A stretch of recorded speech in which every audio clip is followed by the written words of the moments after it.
Good. So, good morning, students. Morning, sir.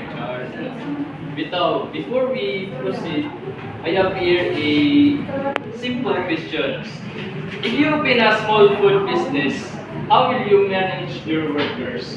So, I have here 5 questions. So, from the first picture, how will you assign your task, Miss Annalyn? How will you assign tasks to your workers? So, based sa ilang skills and also dapat equal ka finance with the bias. Okay, very good. Thank you. And for the second question, what rules should workers follow? Miss Ian, isa man yung mga rules ang kailangan i-follow sa mga workers o sa mga employees? Like strict protocol, respect deadlines, be on time, communicate, standards. Okay, thank you. Now for the third question, why is it important to have rules? Miss Ethel, ano ang importante mag-use nga na rules? Yes, para may bawaan po kasi mga limitations sa program. Okay, thank you. Proper management in a business. So, din na siya. What happens if workers are not trained? Kasi may tabo kung dili ma-train ang mga workers. Isa man Miss Meliory. Kuan ka na agay. Kalabitang magkasaya-saya sila and then na ay serious Okay, thank you. So, the last question, what if there is no communication? Okay, Miss Maritis. Kasi may tabo sa wala communication. So, there's a communication barrier among the workers. So, dili sila magkasinabot kung unsay ilabot Okay, dili ang masinabot sa wala. So, now let me introduce you to our topic. It's all about operational policies and key management frameworks. This is your student teacher, Izon Pagora. Operational policies are rules and guidelines of a business. So, ang operational rules is a guideline of daily guide sa business. Kaya naman, kung saan importante din yung rules? No, it is important because it keeps work organized and consistent. So, mahimo nga organized ang trabaho sa business kung naay rules, operational policies and rules. Okay, very good. It also ensures safety and cleanliness. According to Ms. Delirin, it ensure or prevent risk. Sakto ba? Yes, sakto. It ensures safety and cleanliness within that saman. Trabahoan. Okay, very good. Trabahoan. And other is to help employees know their responsibilities. So, mabalaan sa mga employees kung unsa ilang mga responsibilidad. Okay, if wala ni siya, unsa may mahitabo sa mga employees kung wala gubot. Gubot. Sana, gubot yun, dili makasinabot. Yan ang mahitabo sa employees. Next is to avoid confusion. So, dili sila makalibot sa ilang trabaho. And also, mistakes. So, dili maka-step sa iyo. Kaya na may isunod nila mga policies. Yes, rules.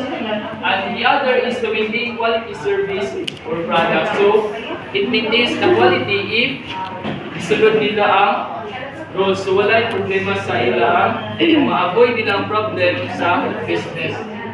Next is recruitment. So, let me call on Mr. Ed. Asa maning recruitment?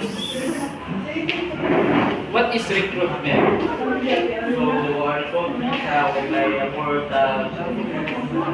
to tagaan sa ila workplace or Okay, thank you. So, ang tanan ako, kinsa may in charge sa recruitment? So, pagka topic na ganito discuss.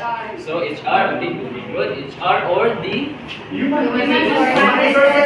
yes, human resources or the HR. HR. Or the manager.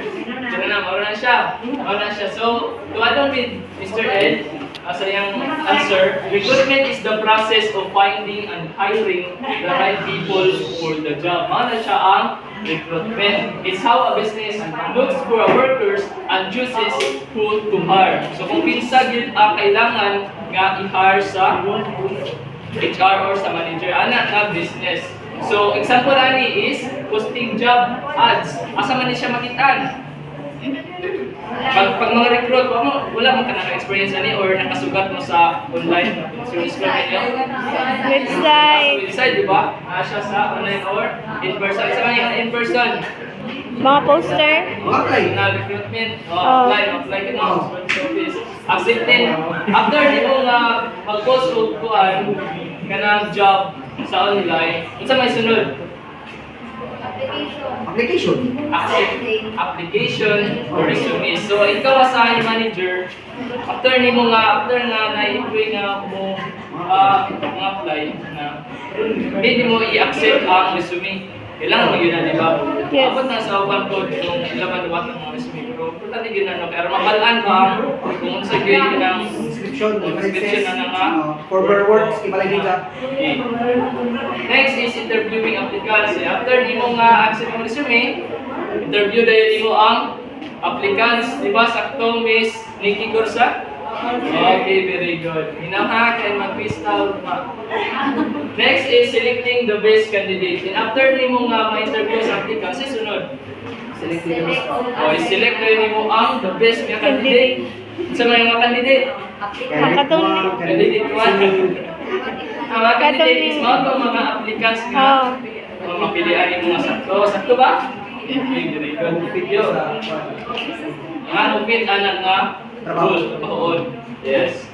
Next is onboarding. So what is onboarding? Mr. Ken, what is onboarding? So, after that, kung nag-hire na, so, tawag na yung resume or application. So, then I work ang mga new hires. Okay. Sa mismo company. Okay, very good. Sa mga onboarding? Mura-mura sir, yung may orientation. The orientation or pag-welcome na sa pag-introduce sa itong new nga mga Public, namantig. applicants or mga employees. No, it is also how a new worker learns about the job, workplace, and rules on their first day. So, diyan na nila may balang kung sa ilang rules.